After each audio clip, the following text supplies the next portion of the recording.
Assalamualaikum para mahasiswa, selamat berjumpa pada pembelajaran tutorial online. Tak lupa marilah kita panjatkan puji syukur kehadirat Allah Subhanahu wa Ta'ala karena kita masih diberi kesehatan di tengah-tengah wabah corona yang baru melanda, sehingga kita dapat melakukan pembelajaran tutorial walaupun secara online. Mata kuliah ini disampaikan untuk kelas pendidikan guru anak usia dini semester 2, yaitu tentang penanganan anak berkebutuhan khusus. Berbicara tentang anak berkebutuhan khusus, secara umum setiap anak merupakan anak berkebutuhan khusus. Mengapa demikian? Alasannya adalah setiap anak senantiasa membutuhkan pendampingan dari orang-orang dewasa yang ada di sekitarnya, sehingga tumbuh dan berkembangnya dapat berjalan secara normal hingga mereka dewasa. Jika anak di rumah, maka tanggung jawab pendampingan tersebut ada pada orang tua mereka. Namun bila anak di sekolah, bapak ibu gurulah yang memegang peranan tersebut. Dari sudut pandang yang lain, anak berkebutuhan khusus bukan saja mereka yang memiliki dan atau mengalami kelainan, tetapi anak yang memiliki kelebihan di atas rata-rata juga bisa dikatakan sebagai anak berkebutuhan khusus. Dalam mata kuliah penanganan anak berkebutuhan khusus, difokuskan kepada pembahasan pada anak yang mengalami kelainan dan atau yang mengalami kekurangan, atau bisa dikatakan sebagai anak penyandang disabilitas. Apa yang dimaksud dengan anak berkelainan atau abnormal telah kita pelajari pada modul sebelumnya dalam beberapa sudut pandang. Para mahasiswa, silahkan membaca kembali modul 1 yang telah kita bahas pada pertemuan sebelumnya. Untuk pertemuan tutorial online kali ini, kita akan membahas tentang modul 2, yaitu anak dengan kelainan fisik atau biasa disebut dengan cerebral palsy. Di akhir pembelajaran tutorial online ini, akan ada materi diskusi yang harus Anda tanggapi. Oke, selamat belajar. Para mahasiswa, selamat berjumpa pada tutorial online. Kali ini kita akan membahas di modul 2 tentang anak dengan gangguan fisik atau disebut dengan cerebral palsy. Setelah mempelajari materi ini, diharapkan Anda dapat memiliki kemampuan 1. Menjelaskan anak dengan gangguan cerebral palsy. 2. Menangani anak dengan gangguan cerebral palsy. 3. Menjelaskan anak dengan gangguan cerebral palsy secara bawaan atau kecelakaan atau penyakit. Dan yang keempat, menangani anak dengan gangguan fisik. Nah, para mahasiswa, sebelum kita mempelajari lebih lanjut di modul ini, terlebih dahulu kita harus memahami tentang apa yang dimaksud dengan gangguan fisik pada anak yang dikenal dengan cerebral palsy. Anak dengan gangguan fisik yaitu anak yang mengalami gangguan pada gerakan dan postur tubuh yang disebabkan oleh kerusakan otak dan menyebabkan otak tidak mampu mengendalikan otot pada tubuh dengan baik, sehingga membuat anak mengalami kesulitan dalam kemampuan motorik dasar. Nah, untuk tahu koridor tentang anak cerebral palsy, maka perlu diadakan batasan pembahasan tentang cerebral palsy. Yang pertama, gangguan pada gerakan dan postur tubuh yang disebabkan oleh kerusakan otak, sehingga anak kesulitan dalam kemampuan motorik. Yang kedua, suatu sindrom adanya disfungsi motorik, disfungsi psikologis, kejang, dan lain-lain yang disebabkan oleh kerusakan otak. Dan ketiga, kerusakan otak yang menyebabkan cerebral palsy dapat terjadi saat masa kehamilan, proses kelahiran, atau masa perkembangan anak. Tipe-tipe cerebral palsy. Cerebral palsy dengan kelainan pada gangguan gerak tubuh pada tangan dan kaki meliputi 1. Quadriplegia, yaitu gangguan yang terjadi pada keempat anggota gerak tubuh kedua belah kaki dan tangan. 2. Paraplegia, yaitu gangguan yang terjadi pada kedua belah kaki. 3. Diplegia, yaitu gangguan yang terjadi terutama pada anggota tubuh bagian bawah, yaitu kedua belah kaki, namun tangan juga tidak dapat berfungsi dengan cukup baik. Dan keempat, hemiplegia adalah gangguan yang terjadi pada kaki dan tangan, namun hanya pada satu sisi tubuh saja.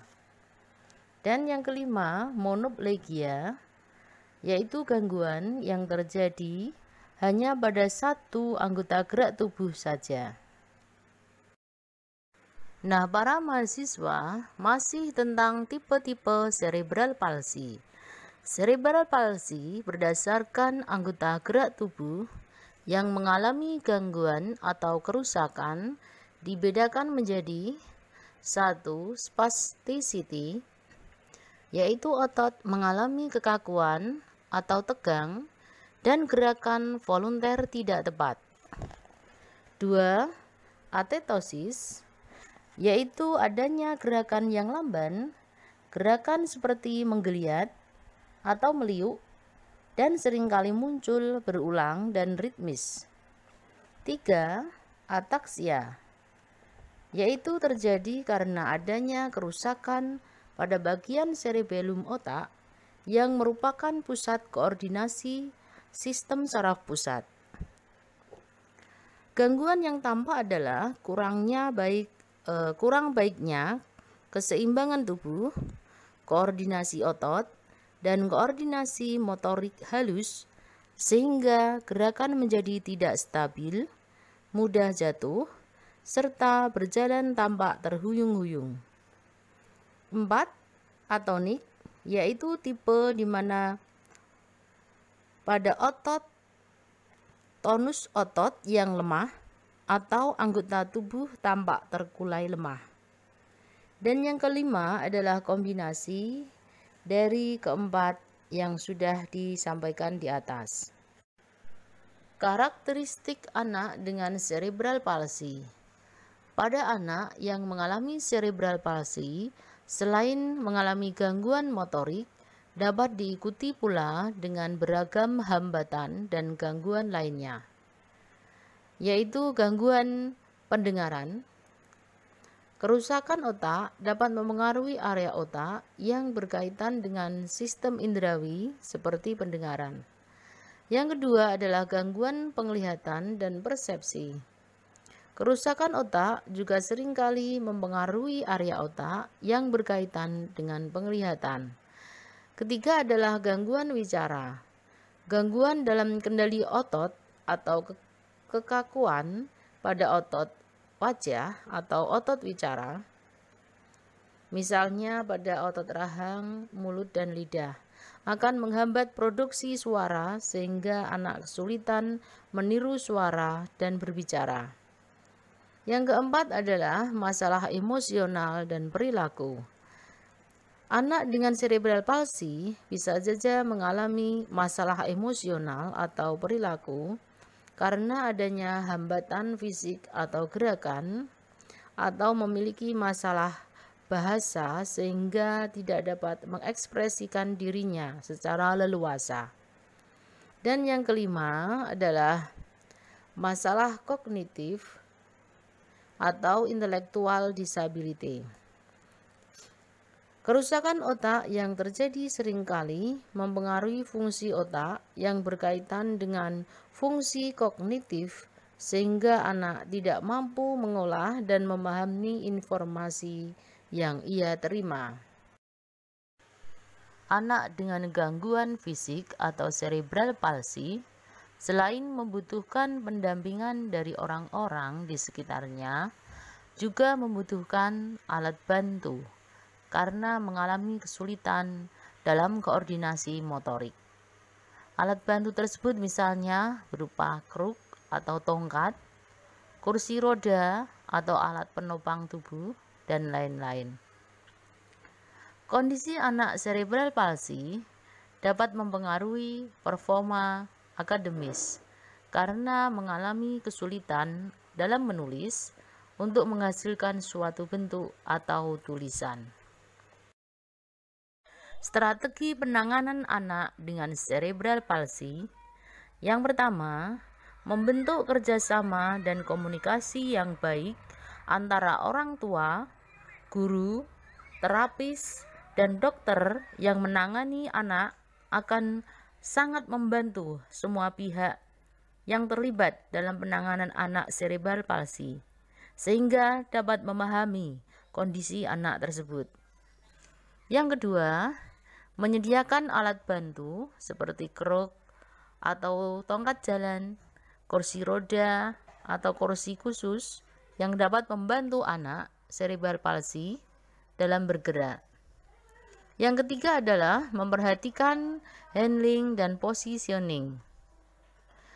Handling merupakan bagaimana anak diangkat, dipegang, dan dibantu. Sementara positioning adalah tersedianya penopang untuk tubuh dan pengaturan pemberian instruksi pada kegiatan atau materi bermain dalam cara tertentu.